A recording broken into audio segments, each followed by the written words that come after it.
Chers aventuriers, chères aventurières, à mesure que vous progressez dans la nécropole des Adams, vous tournez peu à peu les dernières pages du chapitre du cycle de la souffrance. Effectivement, grâce aux indices trouvés le long de votre chemin, Raki ouvrit le seau qui se trouvait sous le lac Nitessan, vous permettant ainsi d'entrer dans la nécropole.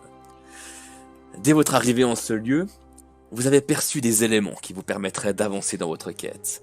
Des témoignages venus du passé, tels la sphère laissée par un dénommé Estuans, ou encore celle du directeur de la nécropole. Et il y avait également cette dague qui était laissée au bon soin de l'avenir, la dague libératrice, qui permettrait de libérer les âmes piégées et rongées par la rancœur. Après concertation, cette dague fut confiée au père Euseb. Mais tu viens de le dire, ça a été confié à l'avenir.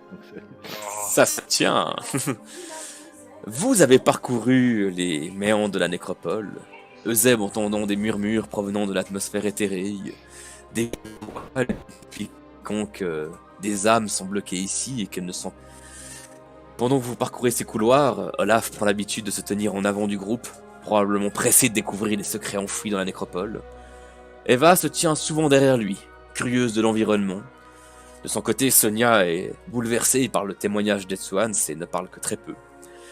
Et à présent, vous vous trouvez devant 4 statues à l'effigie des Lyrichem, dont l'une représentant le visage d'Eden, prénommé pourtant Soriel. Que faites-vous? Très troublé, je suis. Effectivement, je tombe un peu des nues. Et ouais, je suis un peu déconcerté.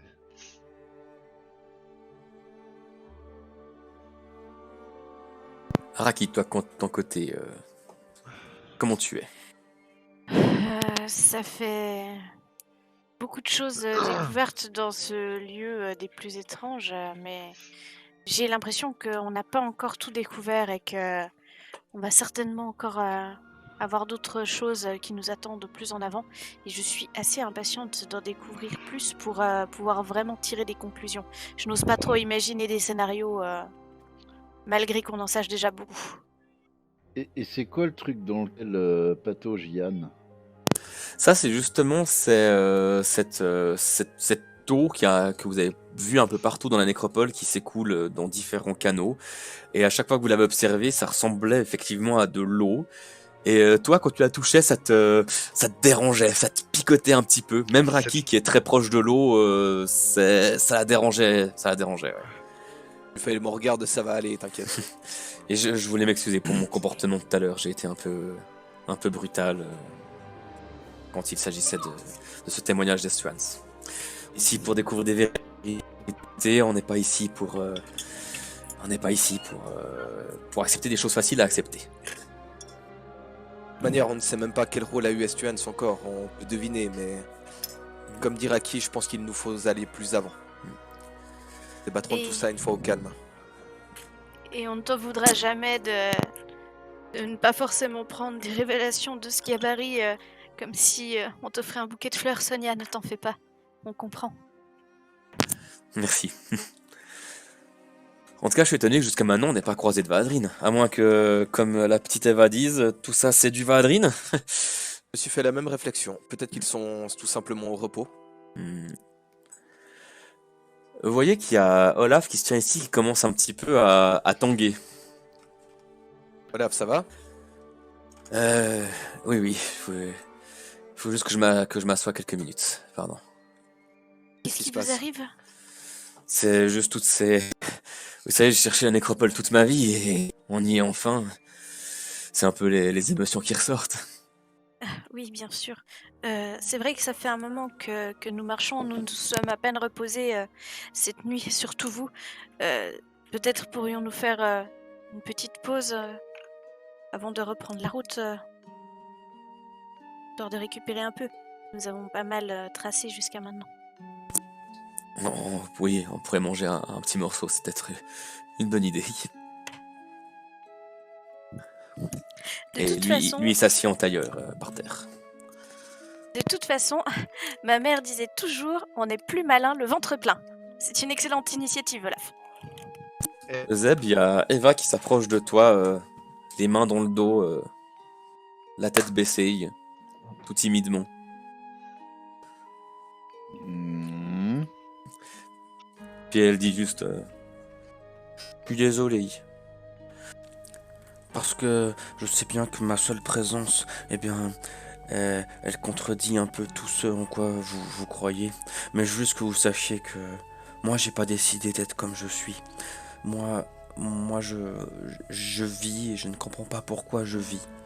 Et je vivrai peut-être éternellement. Et moi-même, je ne veux pas d'une vie éternelle. J'aimerais une vie normale, une vie de quelqu'un qui grandit, qui mûrit, qui découvre ce qu'est la vie comme nous sommes censés découvrir ce qu'est la vie. Donc voilà, je sais bien que vous qui portez votre foi en la mort, en l'ombre, ma simple présence fait que... Ma simple présence vous dérange, Père Euseb. Mais je veux juste que vous sachiez que je fais pas exprès. Et que moi aussi, je porte ma foi en l'ombre. Je sais que la mort est nécessaire. Vous ne pouvez pas savoir à quel point je le sais. Donc voilà, Père Euseb, je voulais juste vous dire cela. Bon, allez, tiens, prends ça et mange. Puis je sors une ration de mon sac et je lui file. Tu vois que les yeux écarquillés, elle l'attrape, elle a un immense sourire, elle fait une Sanaël. Puis elle dit merci Père Euseb, merci beaucoup. Trop bien, j'ai des teintes sur elle.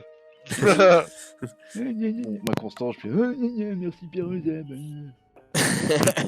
Et Lara qui te regarde avec un air de Père Euseb. Elle va apporter la moitié de ce que tu lui as donné à Olaf. Bon. Qu'est-ce qu'on va rencontrer là-dedans? Pour l'instant, pas d'embûche. Et le fait qu'on sache que ce soit déjà trop, c'est merveilleux. Ça rend ce moment encore plus délicieux. Sonia en tout cas regardez aussi la scène, grand sourire, enfin un petit clin d'œil à Yann. D'où est la gamine? D'où est la gamine? Olaf a repris un peu des couleurs et il a l'air très touché émotionnellement par tout ça. Allez, Olaf. Faut pas craquer maintenant, vous craquerez après. Ça fait longtemps que je me prépare à arriver ici et à trouver peut-être ce que nous y trouverons, mais c'est l'œuvre de ma vie. Merci de m'avoir accompagné jusqu'ici. Et quoi qu'il se passe, je n'oublierai pas. Je ne sais pas si je suis prêt, mais ça fait bien longtemps que je m'y prépare. Vous êtes tous fin prêts? Aussi près qu'on peut l'être. J'allais dire, vraiment être prêt à ce qu'on va voir. Et en continuant à avancer, vous remarquez que Euseb ronchonne. C'est ce que je suis, c'est pas de ma faute.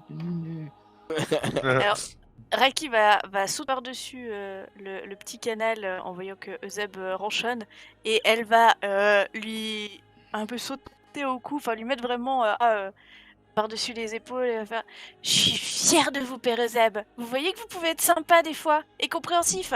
Alors, je dis pas, hein, vous êtes pas méchant non plus, mais vous avez fait de gros efforts et je suis fière de vous.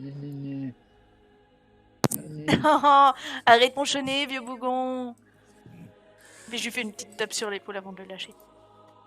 Qu'est-ce qu'on a sous les pieds? Alors, que ici vous arrivez dans un espace qui est un coup grand, ça s'ouvre sur une immense caverne en fait. Et sous vos pieds, c'est toujours des dalles, mais qui ont l'air taillées beaucoup plus finement, beaucoup plus avec beaucoup plus de fioritures. Et donc vous avez cette immense caverne devant vous, et qui est remplie de cette eau qui représente quasiment un lac souterrain. Et juste ici devant vous, il y a un escalier qui descend sur un pont. Et un peu plus loin sur ce pont, vous voyez un îlot qui a l'air d'être au milieu de cette caverne. C'est quoi ces filaments C'est des décorations, c'est des dorures. Du coup, vous avancez sur le pont. Ok. C'est des tombes qu'on voit au fond de l'eau. Exactement, alors, comme je vous ai dit, vous êtes dans une immense caverne et il y a cette eau qui est comme un immense lac souterrain. Et sous cette eau, vous voyez des tombes. En fait, vous êtes ici sur ce qui semble être un îlot, dont la surface ici se situe à peu près à 2 mètres au-dessus de l'eau. Donc la salle dans laquelle vous trouvez cette immense caverne, et tous les murs de la caverne que vous voyez loin, loin, loin sont d'une blancheur laiteuse. C'est très difficile à discerner parce qu'ils sont loin, et surtout ils sont dissimulés derrière ces brumes lumineuses qui émanent du lac. D'ailleurs, ce lac, de nouveau, ce n'est pas véritablement un, puisque l'eau qui s'y trouve est toujours de ce liquide étrange. Et vous voyez donc de potentiels agglomérats de liquide de Vahadrine. Et d'ailleurs, maintenant que vous y jetez un coup d'œil, vous pensez même discerner de temps en temps une forme humanoïde qui vagabonde dans les eaux du lac. Qui nage, quoi, en gros. Voilà, en fait, vous voyez une, puis deux, puis trois, puis en fait, vous vous rendez compte, effectivement, tout ce lac, c'est que des Vahadrines bougent, qui s'entremêlent. Pic On a la source, vraiment. pic or not pic. Essaye voir, ouais. Attends. En même temps, ça risque de déclencher une attaque si. Vous voulez pas qu'on aille Oui. lire Ah. cette tombe d'abord et puis Avançons d'abord. Ouais. Et surtout, on est à quelle hauteur de l'eau? 2 mètres. Voilà, exactement. D'abord, je m'assieds, je me mets en tailleur et je commence à méditer. Et j'essaie de voir, enfin de sentir plutôt, quels sont les sentiments que je perçois. Je suis de très près. Sur l'îlot. Pas de soucis. Pas d'une semelle, s'il te plaît. Et juste derrière toi, Moi, je suis prêt à agir x1000, hein, si jamais. Hein. Je Mhm. regarde Ouais. partout, je suis prêt à dégainer mon arme s'il se passe quoi que ce soit. Alors moi je suis pas prêt à la dégainer, je l'ai carrément dégainée, mais pas d'une manière agressive, vraiment. là, ici, il y a effectivement une tombe un peu plus grande que les autres. Siji Hamin Hesperian. Il est le premier enterré de la nécropole mondiale. Ceux qui reposeront ici seront les représentants de la paix entre Midgard et Asgard. Car dans la mort, tous sommes égaux. Père Euseb, tu crois discerner une voix qui viendrait de par ici? Mhm. Bah, je m'en rapproche Qu'est-ce que vous faites, Peruzeb? et j'essaie de. Il y a un Vahadrine qui sort de l'eau, qui monte sur le rebord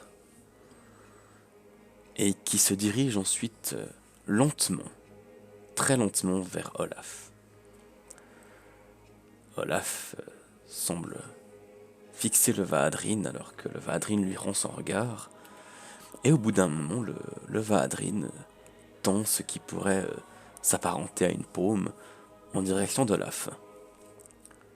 Olaf hésite, il vous regarde,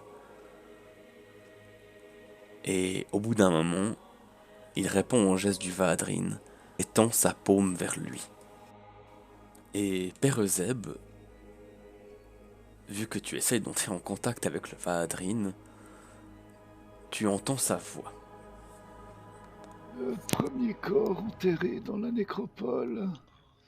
Adam, on n'avait pas prévu de faire de cet endroit un endroit où les âmes se concentreraient en masse. Elle devait être un symbole de paix, mais tout ce qui en acquis fut de la rancœur. Quantité de leurs congénères sont morts et n'ont pu atteindre le repos, mais sont restés en surface de l'océan. Elles devinrent tangibles et remplies d'une colère à l'encontre de ceux qui les avaient tués, à savoir Yeshua. Et ce qui me trouble, c'est ce qu'il m'a dit ensuite. Il a dit à peu près ceci. D'avance, nous nous excusons pour les événements à venir. La colère n'est pas un sentiment qui se contrôle aisément. S'il vous plaît, apaisez-nous.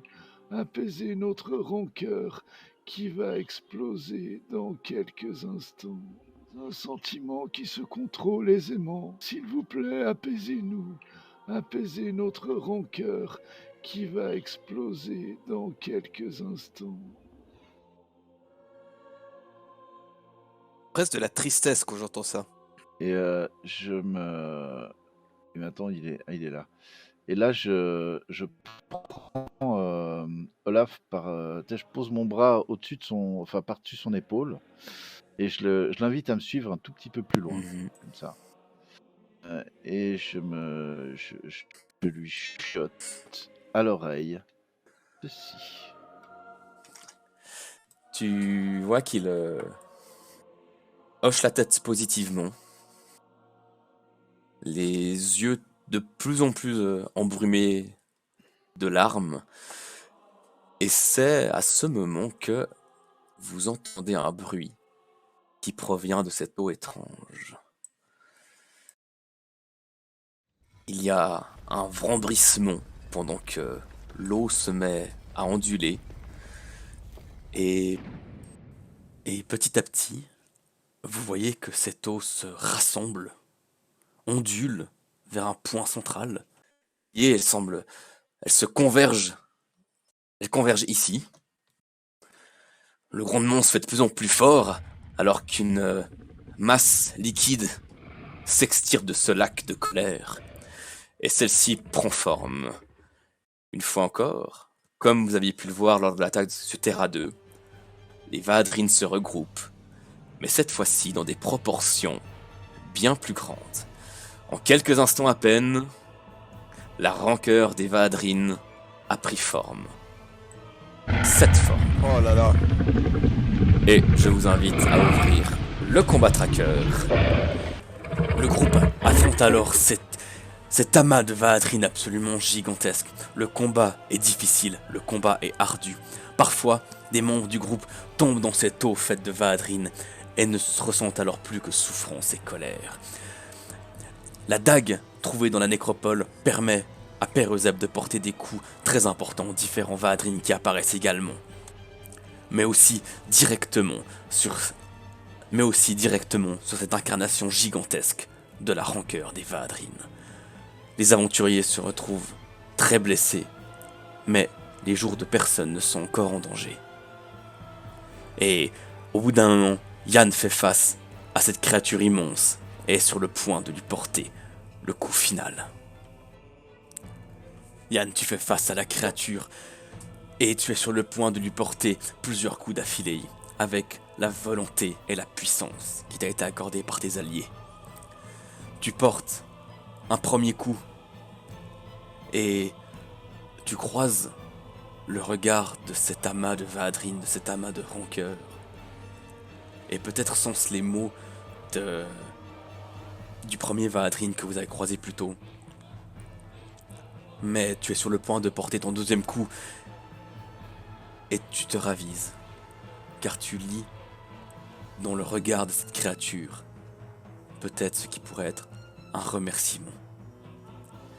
Et alors, la créature pousse un cri immense qui déferle dans toute la caverne, dans toute la nécropole. Et alors, petit à petit, elle rejoint les eaux du lac, semble comme fondre et s'évaporer. Et à nouveau ne fait plus qu'un avec le lac Nitessin. Vous voyez Olaf qui se traîne sur la rive et Eva qui court vers lui. Et elle le prend dans ses bras. Et il lui rend son accolade. Et Sonia tombe à la renverse, exténuée. Non, je la soutiens. Ça marche. Et je lui fais un grand sourire. Elle rend son sourire et... Je vais m'atteler à soigner mes camarades. Avec le cœur que je le fais. Je vais m'avancer. Ouais, leur PV, je regarde juste moi, tac, c'est bon. Leur PV commence à ressembler à quelque chose. Je vais m'avancer gentiment vers Olaf. Je vais le regarder droit dans les yeux. Est-ce qu'il soutient mon regard? Pour le moment, il a le regard baissé, il est exténué. Tu vois que son corps est encore un peu parcouru de spasmes. Et au bout d'un moment, il relève la tête pour regarder dans ta direction. Olaf, quand allez-vous comprendre que vous n'êtes pas un guerrier mais un scientifique? Je comprends votre volonté de vous battre, mais restez derrière, on va finir par vous perdre. S'il vous plaît. Il ne dit rien. Il hoche la tête positivement. Et se relève difficilement mais sûrement. Bon, maintenant. Terminer ce combat une bonne fois pour toutes, il faut vraiment trouver un focalisateur.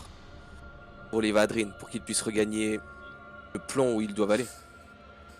Qu'est-ce qu'il leur faut encore? Il y a Sonia qui dit mais tu penses pas que Mais, le focalisateur c'était cette chose qu'on a affrontée? Non, Et Non. voilà justement qui répond non, ce n'était pas le focalisateur des Vadrine, c'était qu'un regroupement, une simple fusion de leur corps. Est-ce qu'on peut les faire partir, mais sans comprendre ce qu'ils... Ça va Yann? Je- Tu m'as l'air soucieux. C'est Sonia qui demande.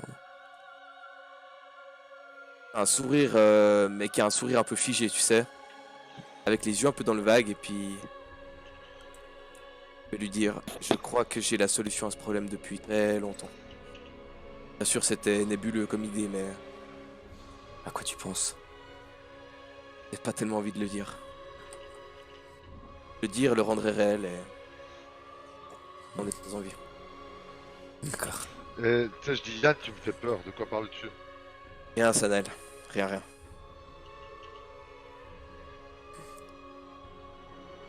Raki, toi est-ce que tu fais quelque chose de particulier?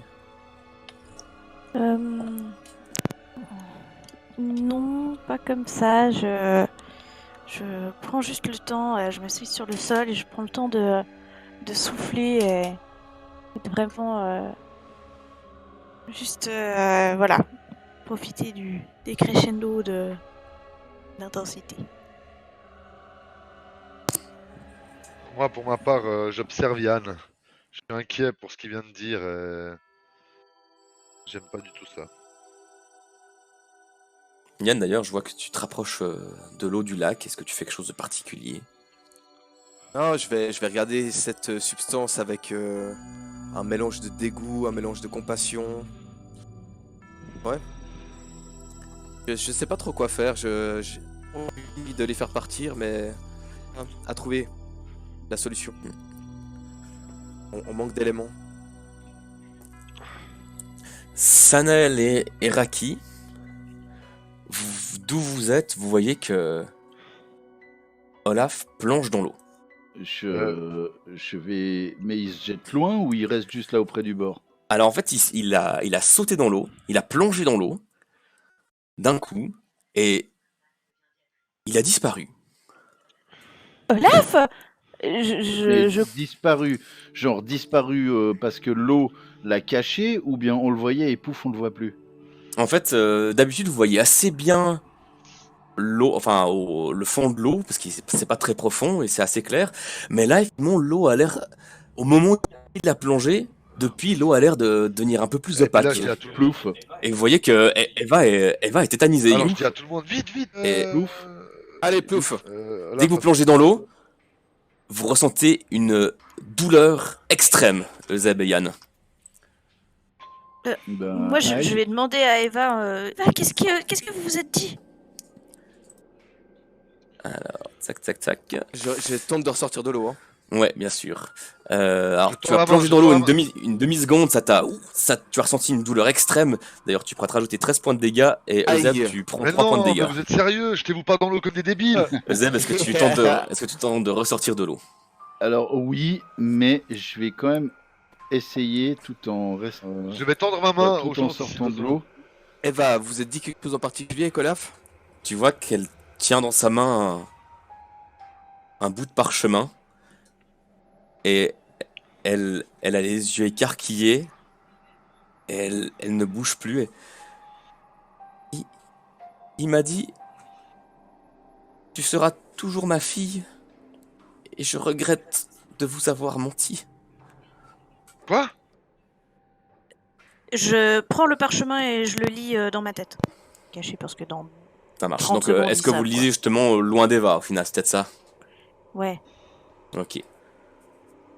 Bah, moi je jette vite un coup d'œil pour voir ce que c'est. Et après je le tends aux autres et puis je vais vers Eva et j'essaye de la consoler. Il y a un recto et un verso. Je vous envoie déjà le recto. Aucun mot ne saurait excuser ce que je m'apprête à faire. Quand je travaillais pour le projet E, il fut un jour où j'ai commencé à émettre des réserves sur leurs agissements. Dès lors, je fus un paria.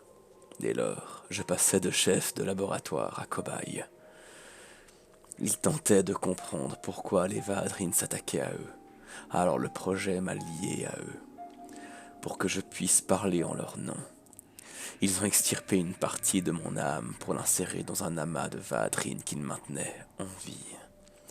Et je crois que ce jour, ils m'ont tué. Je crois que nous sommes, qu'ils ont imprégné mon âme, que les Vadrines et moi étions liés. Depuis ce jour, je ne suis plus seul. Nous sommes.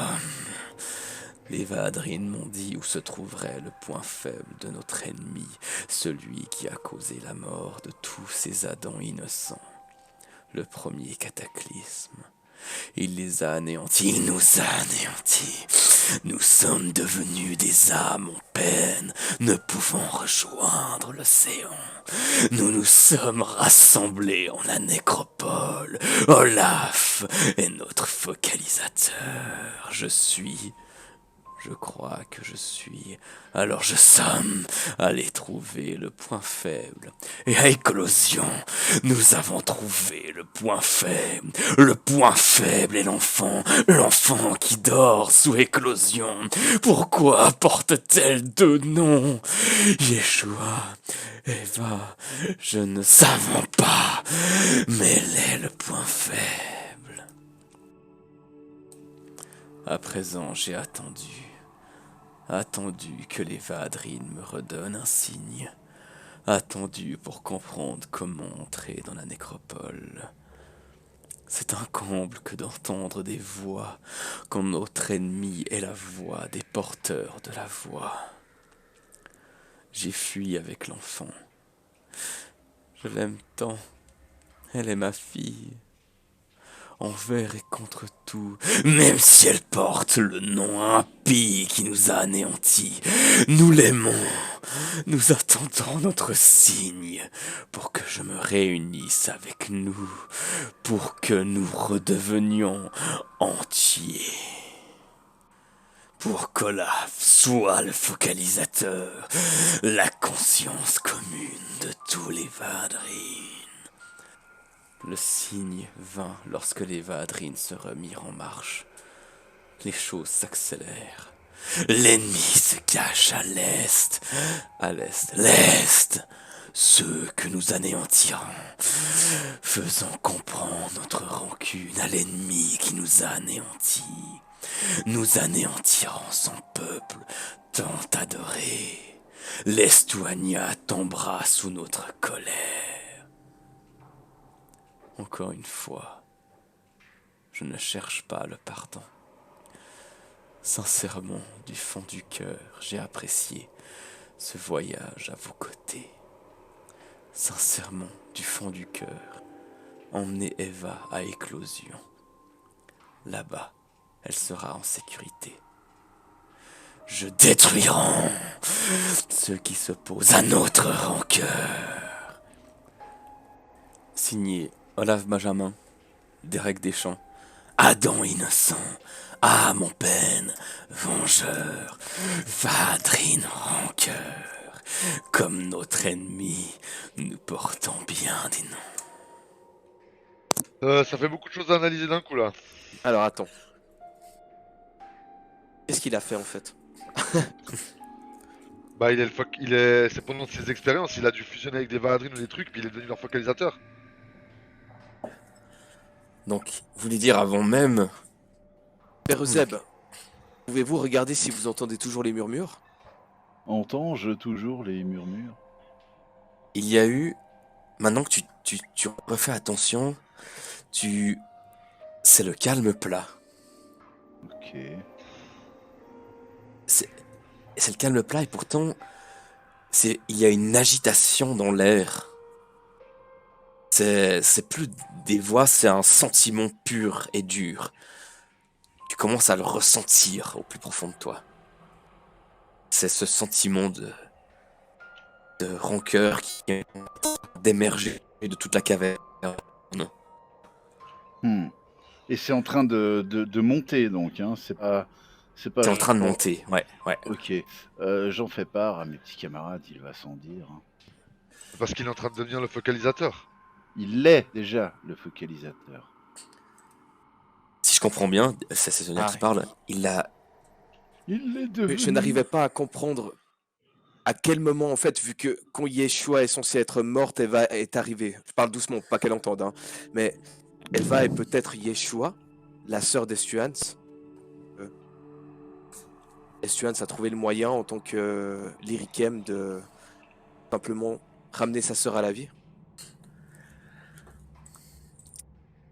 Tu crois que C'est possible, c'est ce oui. qui mais- s'est passé quand il a causé un massacre? On avait un document qui parlait qui parlait du focalisateur qu'on avait reçu. Il faut qu'on le Exact. retrouve. Alors, Ouais, c'était... il disait qu'Eva, c'était le focalisateur, en fait. C'est ça que tu dis? Non, Alors- non, non. Il y avait un des documents qu'on a trouvé dans la nécropole qui parle du focalisateur. Ouais, il disait que la nécropole, en fait, n'avait pas de focalisateur. Mais le focalisateur, c'est Olaf Benjamin, du coup. Qui Bah devait oui. arriver. Ouais. Il devait venir. Ouais. Il s'est servi de nous pour venir jusqu'ici si on veut. Alors, si je me trompe pas, je crois que c'était pas un document, c'était un murmure que Euseb avait entendu, qui Ah. faisait mention de ça. Et pour être exact, les mots exacts qui avaient été prononcés, c'était que le focalisateur soit de retour.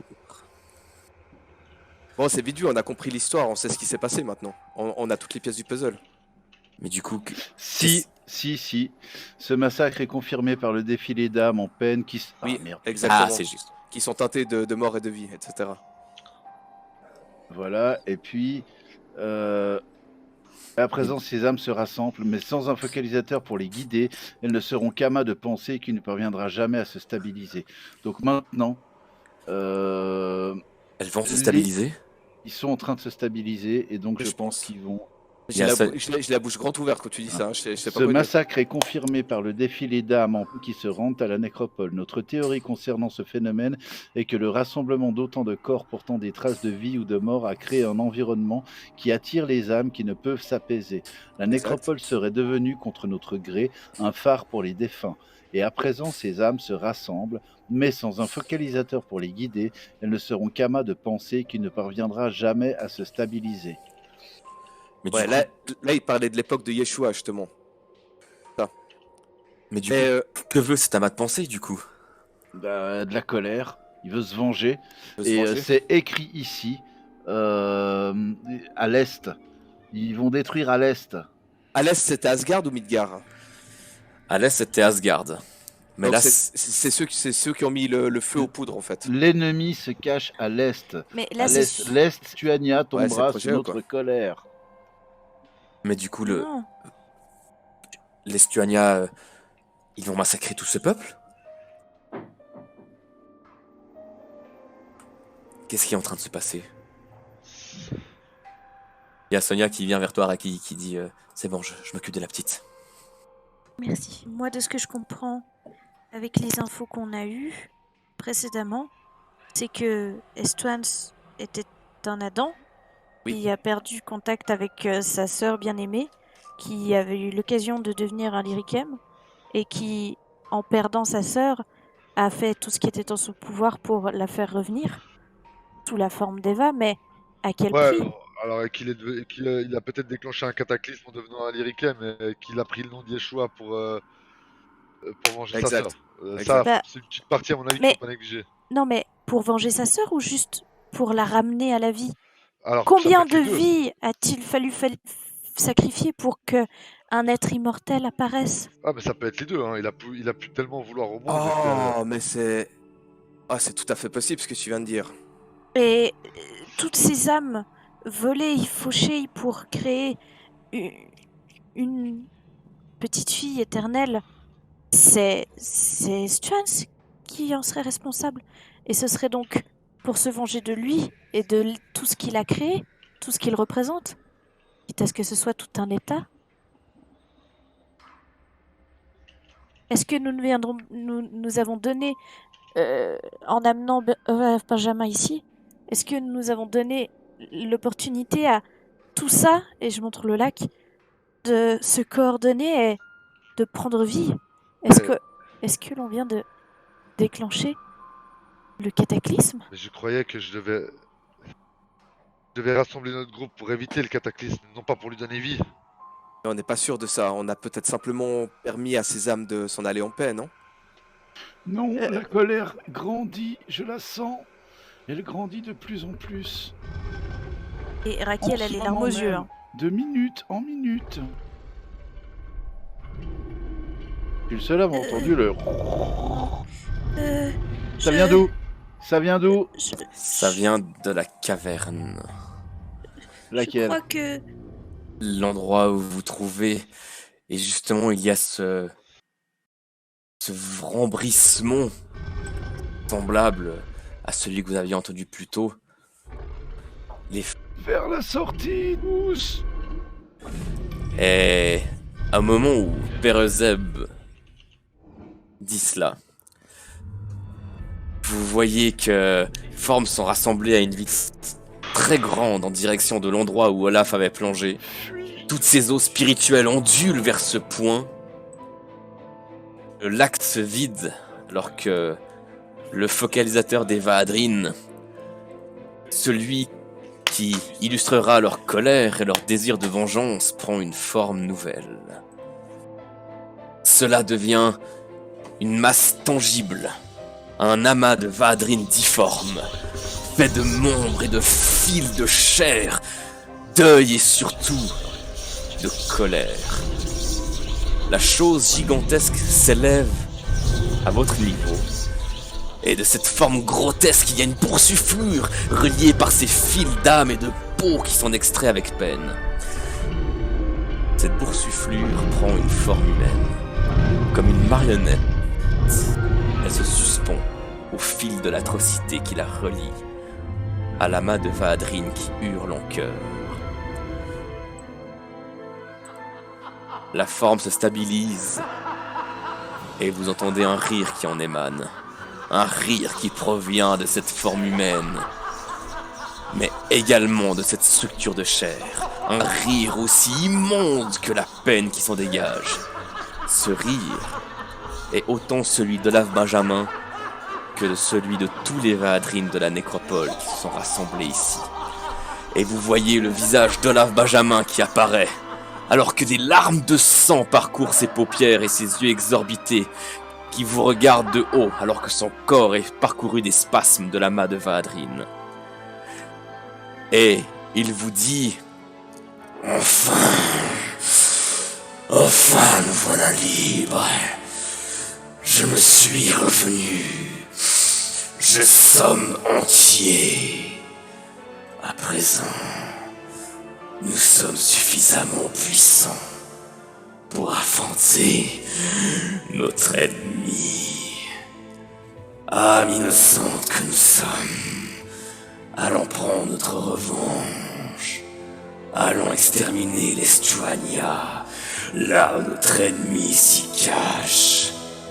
Son peuple subira le sort qui lui est réservé, tant qu'il ne daignera pas montrer son odieux visage. Mais, attendons, oui, ici sous nos yeux, nous avons une représentante de notre Némésis, Sonia de la lignée Beltor. Toi qui as confié ton cœur en la mauvaise divinité, tu seras le premier exemple de notre colère révélée. Je vais faire tournoyer mon espadon, je vais le regarder, je vais lever haut la tête. Pour ce faire, il faudra me passer dessus. Et puis Yann là, Kakora Estemar, chevalier de Terra, Olaf Benjamin. Et Là, cette fois-ci, tu es dans le mauvais camp. et je cette vais le fois, regarder. Je sors mon épée également, je le regarde, je lui dis: pas sous ma garde, pas sous mon regard, pas devant l'église du temps. Olaf Benjamin s'élève alors un peu plus haut vers le plafond de la nécropole. Il tend sa main faite de chair de Vaadrine et en quelques instants, elle prend la forme d'une lame immense.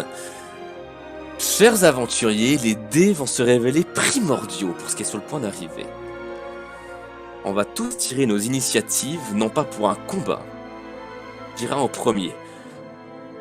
Et considérer que toutes les personnes qui agiront après Olaf n'auront que peu d'importance.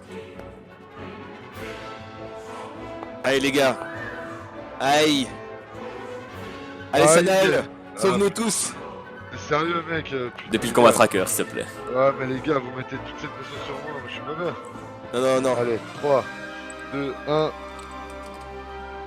Non. Aïe. C'est Sonia qui va nous sauver. Vous avez tous le combat tracker allumé? Bah oui, sinon vous avez pas Ouais, tiré oui. l'initiative. Vous êtes prêts? Ah, je sais pas si je suis prêt, mais... Ouais, bien sûr, mec, c'est n'importe quoi. Et à une vitesse ahurissante, Olaf, la colère incarnée des Vaadrin, se projette en direction de Sonia, sa lame de chair en avant. L'entier de la masse des Vaadrin le suit dans cet acte. La masse se disloque et devient un tourbillon de Vaadrin. Il est leur guide. Olaf est le guide, le focalisateur, et tous dégainent leurs lames. Et comme un torrent, par le plus chaotique des orages, ta route ensuite en direction de la nécropole. Et alors que chacun d'entre vous tentait ou espérait tenter quelque chose pour régler la situation, le torrent de lames emporte Sonia. Les quelques personnes qui se trouvent les plus proches d'elle, c'est-à-dire Raki, Sanael et toi, Yann, Zeb, tu la vois d'un peu plus loin, vous apercevez, à travers cette rafale de Vaadrin, vous voyez le corps de Sonia se faire charcuter par cette armée de rage qui s'est abattue sur elle. Ça ne dure que quelques instants. Ça ne dure que quelques instants et pourtant, cela vous semble une éternité. Le sang jaillit de toutes parts. Sa chair se morcelle. Les pièces de son armure se détachent, sont fracassées puis expédiées au loin. La mâchoire de Sonia se disloque. Ses yeux se fondent sous les coups de Olaf Benjamin et de ses troupes. Et quand ceux-ci ont terminé leur macabre projet, et qu'ils ont quitté le lieu, ne reste au sol plus qu'une mare de sang, en lieu et place d'où se trouvait Sonia quelques secondes auparavant. Aussi rapidement que le chaos s'est installé dans la nécropole, le silence reprend son règne, alors que le collier que tu avais demandé à faire forger pour elle, Raki, se trouve encore au sol. Comme si le peu de brillance qui en émanait jusqu'à présent s'éteignait totalement. Et pour la première fois en plusieurs millénaires, c'est une humaine qui a perdu son âme en ce lieu. Et à mesure que vous saisissez le malheur qui vient de s'abattre sur vous, qu'il ne reste plus que vous et une Eva tétanisée, les dernières pages de ce chapitre se tournent. T'es un enculé. Je tiens juste, C'est le pic, hein. je tiens juste à dire que la seule réaction que Raki peut avoir à ce moment-là, c'est faire 2-3 pas, tomber à genoux et hurler d'horreur. Moi je vais pas hurler, j'ai la bouche grande ouverte. Et au moment où je comprends que je peux absolument rien faire en fait, je mets les deux genoux au sol, mon arme, je sais pas où elle part, j'en ai rien à foutre. Samuel, J'ai la bouche grande ouverte et puis j'ai dit ok, puis je commence à pleurer en fait. Il y a rien d'autre à faire. Samuel a la bouche grande ouverte, les yeux écarquillés, et les larmes perlent, mais je choque, il n'y a aucun son qui sort de ma bouche. Vraiment, je suis suffoqué par Ouais, par pareil. ce qui s'est passé. Et de ton côté, Père Zeb, tu as pu ressentir pendant quelques instants peut-être la voix de Sonia qui venait te dire quelques mots incompréhensibles avant de s'éteindre. Comment tu es, toi, Père Euseb? Euh, Eh bien, je suis particulièrement dubitatif et j'ai vu des morts bien plus douces que ça. Je vais m'approcher des restes de Sonia et puis je vais essayer d'apaiser son âme, d'apaiser son esprit. En y mettant toute l'énergie que je peux. Vous voyez que Eva, quant à elle, était toujours dans cet état de tétanisé. Et là, la chose, l'attaque d'une violence inouïe lui est passée extrêmement proche. Et pourtant, elle n'a pas une égratignure. Et elle aussi, elle au sol, tremblante et ne disant plus aucun mot. Quel connard ce Olaf. Putain, il s'est servi depuis le début. Et du coup, Raki va vraiment juste avoir les mains à la limite de la tache de sang qui était Sonia, on va dire. Justement, hurler tout ce qu'elle peut parce qu'il n'y a rien d'autre qui est possible de faire. Et quand elle va finir son cri, parce qu'au bout d'un moment elle aura plus de souffle, elle va juste s'approcher d'Eva et puis la prendre dans ses bras en pleurant. Ah, Yann, il est choqué. Il n'y a aucun son qui sort de sa bouche, il a des hockey. Il a du mal à réaliser ce qui vient de se passer. Moi, pareil, mec. Hein, Et c'est donc sur ces réactions, sur cette incompréhension, cette absurdité, que se conclut le chapitre La rancœur de la nécropole perdue, et qu'il cède sa place au chapitre nommé La bataille de Vatan.